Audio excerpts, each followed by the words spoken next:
वो रात भर सोए नहीं, बैठे बैठे रोते रहे, रात भर रोते रहे। गम एक ही था, मोदी जी को लगभग रोते हुए देखा और तब लगा कि ऊपर से कठोर लगने वाला इंसान कितने नरम दिल है। पीएम मोदी के 75वें जन्मदिन पर शिवराज सिंह चौहान ने एक दिलचस्प किस्सा शेयर किया जो आपको हैरान कर देगा।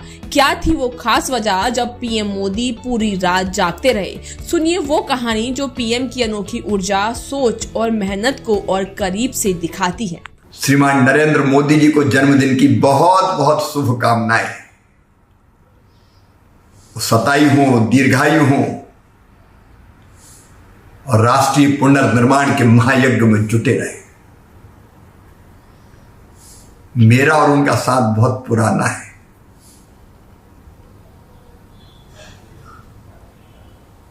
1992-93 में जब भारतीय जनता पार्टी के राष्ट्रीय अध्यक्ष हुआ करते थे डॉक्टर मुरली मनोहर जोशी जी, कश्मीर की घाटी में आतंक चरम पर था। कांग्रेस की सरकार थी। श्रीनगर के लाल चौक में तिरंगा झंडा फहराने की कोई सोच नहीं सकता था। तब पार्टी ने फैसला किया पूरे देश को एकता के सूत्र में पिरोने का, आतंकवाद को चुनौती देने का, और तय किया कि डॉक्टर मुरली मनोहर जोशी जी के नेतृत्व में एकता यात्रा निकलेगी कन्याकुमारी से श्रीनगर के लाल चौक तक। अलग जगाते हुए, जागरण का मंत्र फूंकते हुए श्रीनगर के लाल चौक में तिरंगा झंडा फहराएंगे डॉक्टर जोशी जी। सवाल था ऐसी यात्रा जिसकी राह में कदम कदम पर खतरा है। इस यात्रा से जनता को जोड़ना, पूरे देश को एकता के सूत्र में पिरोना, सफलतापूर्वक यात्रा का संयोजन करना, यह कौन करेगा? तब एक ही नाम याद आया, श्री नरेंद्र दामोदर दास मोदी का। वो यात्रा के प्रभारी बनाए गए। मेरी पहली मुलाकात उनसे उसी समय हुई। मैं तब विदिशा से सांसद चुना ही गया था। यात्रा से नौजवानों को जोड़ने के लिए केसरिया ब्रिगेड बनाई गई और मुझे केसरिया ब्रिगेड का राष्ट्रीय संयोजक बनाया गया। और तब मोदी जी से मिलने का सौभाग्य मिला। पहली बार मैंने देखा एकता यात्रा से जनता को जोड़ने के लिए कितने आइडियाज उनके पास थे। उन्होंने कहा कि एक ही यात्रा क्यों निकले, लेकिन जगह जगह से उपयात्राएं उसमें जुड़ेगी। अलग जगाते हुए, जागरण का मंत्र फूंकते हुए, भारत माता की जय के उद्घोष करते हुए देश का हर हिस्सा क्यों ना जुड़े यात्रा से। और तब उपयात्रा निकालने का निर्णय लिया गया जो मुख्य यात्रा से अलग अलग स्थानों पर जुड़ेगी। एक उपयात्रा निकालने का दायित्व मुझे भी मिला। जबलपुर, मंडला, बैहर, बालाघाट, सिवनी, छिंदवाड़ा, नरसिंहपुर से होते हुए होशंगाबाद में मुख्य यात्रा से मिलनी थी। केसरिया ब्रिगेड के संयोजक के नाते भी मैंने देश भर का उस समय दौरा किया था। और तब मैं आश्चर्य से देखता था, दिन और रात मेहनत करते हुए मोदी जी समाज का हर वर्ग यात्रा से जुड़े इसके लिए नए नए कार्यक्रम सुझाते और उनको क्रियान्वित करते हुए नरेंद्र मोदी जी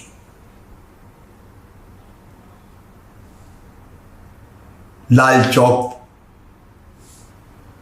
तिरंगा झंडा लहराए, यात्रा पूरे देश को जगा दे, जन जन यात्रा से जुड़ जाए। इस संकल्प से भरे हुए वो दिखाई देते थे। आत्मविश्वास से भरे नरेंद्र मोदी जी, जिद, जुनून और जज्बा उनकी आंखों में था। उत्साह से परिपूर्ण लेकिन धैर्य भी देखने लायक था। शांत और स्थिर चित्त, एक ही लक्ष्य, चिड़िया की आंख की तरह श्रीनगर में लाल चौक पर झंडा फहराना है और इस यात्रा को जन आंदोलन बना देना है। देश भर में चारों तरफ एक देश में दो निशान, दो विधान, दो प्रधान नहीं चलेंगे। नौजवान गाते हुए एकता यात्रा के साथ चलते हैं। कश्मीर हमारा माथा है और दिल्ली दिल की रानी है। खबरदार देश के दुश्मनों, मिटने को आतुर अपनी जवानी है। पूरे देश का वातावरण बदल गया। पंजाब में एकता यात्रा पर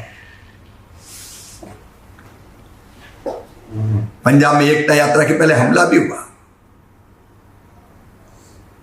केंद्र सरकार चिंतित थी। डॉक्टर जोशी जी अडिग थे, मोदी जी उनके सारथी थे।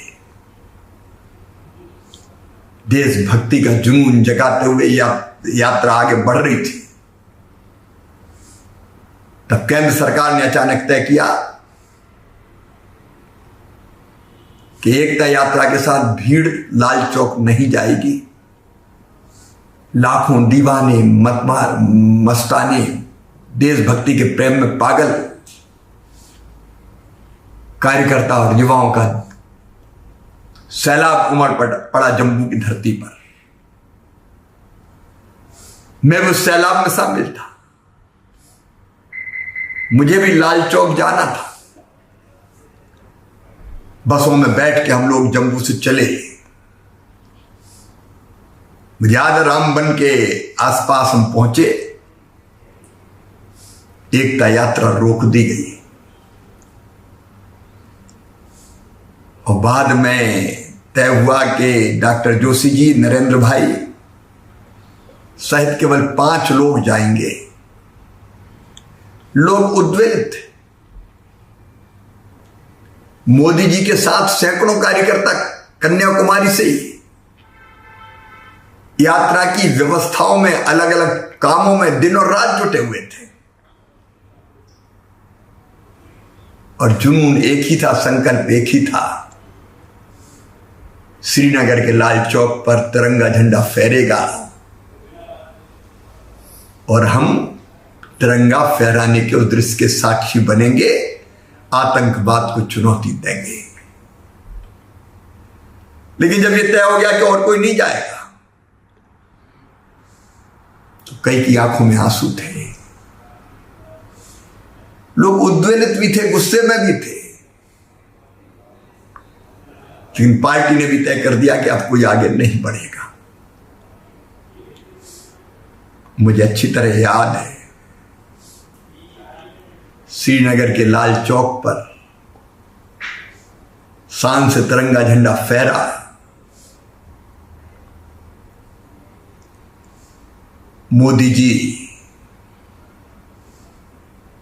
सीना तान के गर्व के साथ भारत माता की जय का उद्घोष करते हुए डॉक्टर जोशी जी के साथ लाल चौक पर पहुंचे थे। लेकिन जब लाल चौक से लौट के आए तो जम्मू में एक विशाल सभा का आयोजन किया गया। जो लोग यात्रा में नहीं पहुंच पाए थे, यात्रा को रोक देने के कारण नहीं पहुंच पाए थे, वो भी सब जम्मू में उपस्थित थे। ऐतिहासिक सभा हुई। मोदी जी भी बोले, तब तक मैं ये मानता था, मेरे समान कई लोग ये मानते थे, मोदी जी बड़े कठोर दिल के इंसान हैं। कठोर,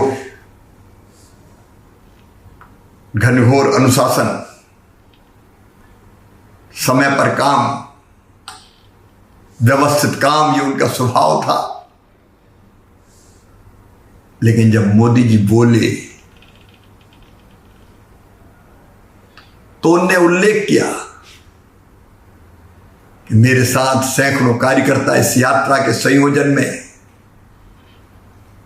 अलग अलग व्यवस्थाओं में दिनों रात जुटे थे।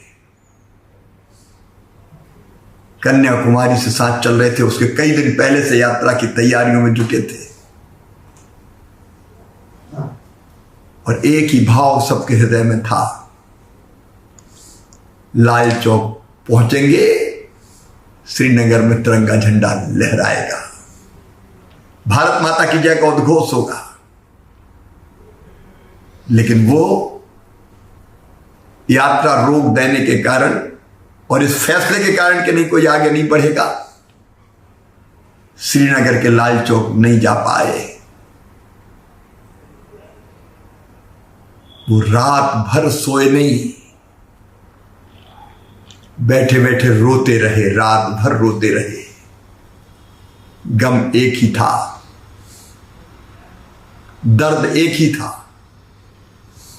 श्रीनगर के लाल चौक पर तिरंगा झंडा फहराने के साक्षी नहीं बने।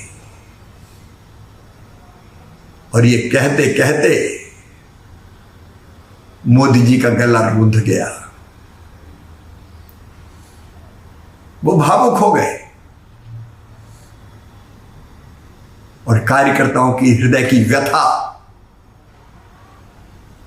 उनकी आंखों से आंसू बनकर टपक पड़ी। सभा में हमने मोदी जी को लगभग रोते हुए देखा और तब लगा कि ऊपर से कठोर लगने वाला इंसान कितने नरम दिल है, कैसा संवेदनशील हृदय है सीने में। ऐसे एक नहीं अनेकों प्रसंग है।